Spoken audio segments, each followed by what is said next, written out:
we are coming to you from the beautiful, amazing National Park in Tasmania, Maria Island.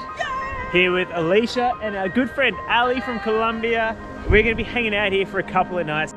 This place is best known for its wildlife. You've got super cute wombats and Tasmanian devils, and for the convict history, which you can find in the buildings all over the island. All right, let's go check it out.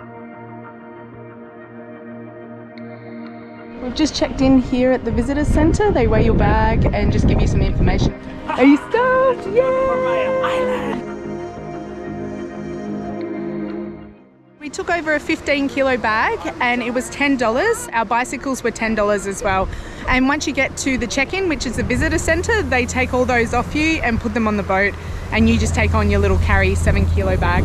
And it does get a little bit rough, so if you do get sick, make sure you're prepared. It was 30 minutes, well organised, the ferry was awesome. It's $45 per person. It's not the cheapest, but so worth coming over.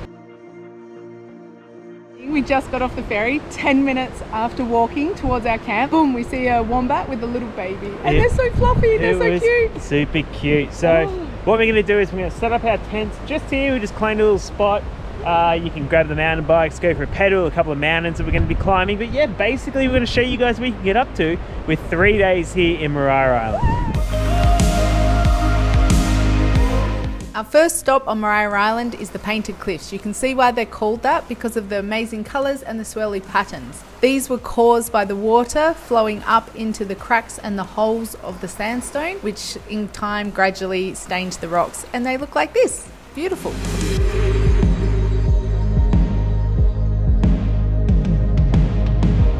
This is the reservoir behind me. It was built by the convicts back in the 19th century to supply water with the entire town and village of Darlington.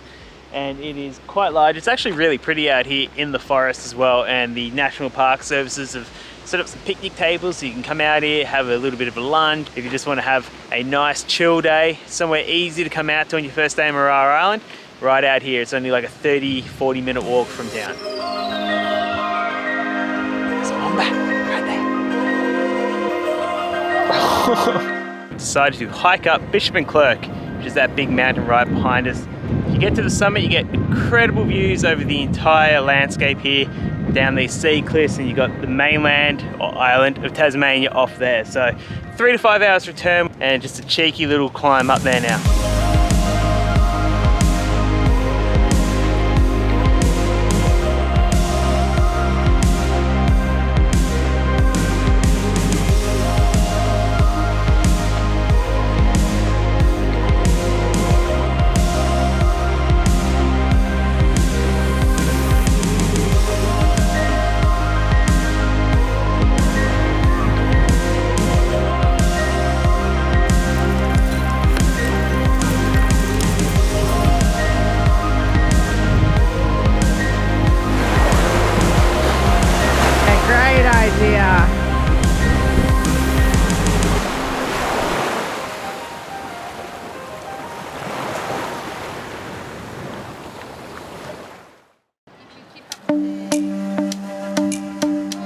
Day 2 here in Maria Island, and we are going to grab the bikes, go for a little bit of a pedal and go and find some other cool little beaches to check out. There's a convict settlement on the other side of the island, so we'll go and have a look at that as well. The girls are just packing up everything.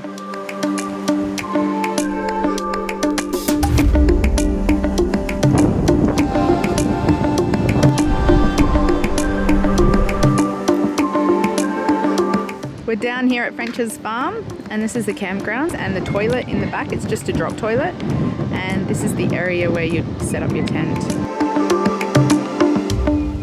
We're going for a little ride on the convict cells circuit. You just do a little loop that finishes up at Encampment Cove as well. And the trail is really nice, and I think when we get to the end there's going to be some, hopefully, convict cells, some cool historic jails out there.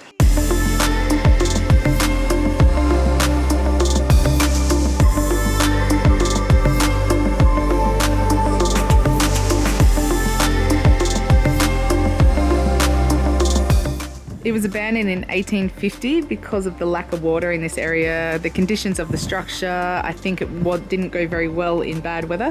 So all the convicts were transferred to Darlington, which is the main area where we're staying now. The cells look pretty small. I could not even imagine how many people were fitting in each one. there were probably doors like this, but yeah, it's just insane. Some of them would spend 7 years in here just for stealing a loaf of bread or a pot or something like that. It's horrible.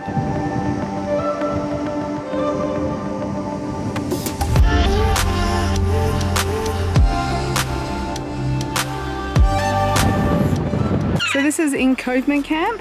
You've got a little cooking shelter there, and just down there is the drop toilet. So this is at the end where the convict cells are. And yeah, you can set your tent up there. And you've got lots of black and yellow cockatoos flying around too.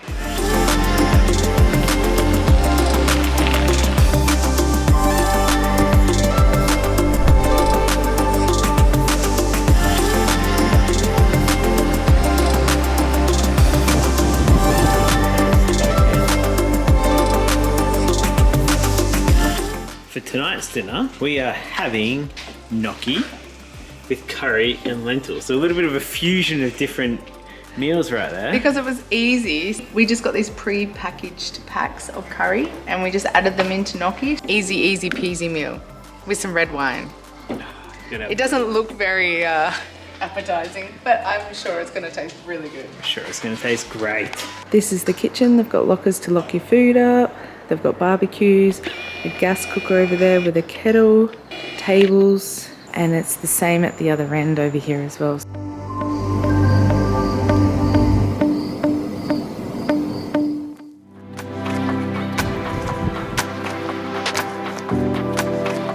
Hello sir, what can I get you today? We've got a variety of tins and glasses and ceramics. I'm actually after some whale bones. Over there in the corner.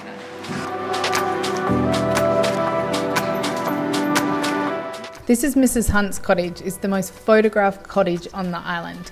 A lady called Ruby Hunt used to live here, and she was one of the last to leave Maria Island back in 1968. She had a small radio in her house, and she was the only communication link between Maria Island and the mainland of Tasmania.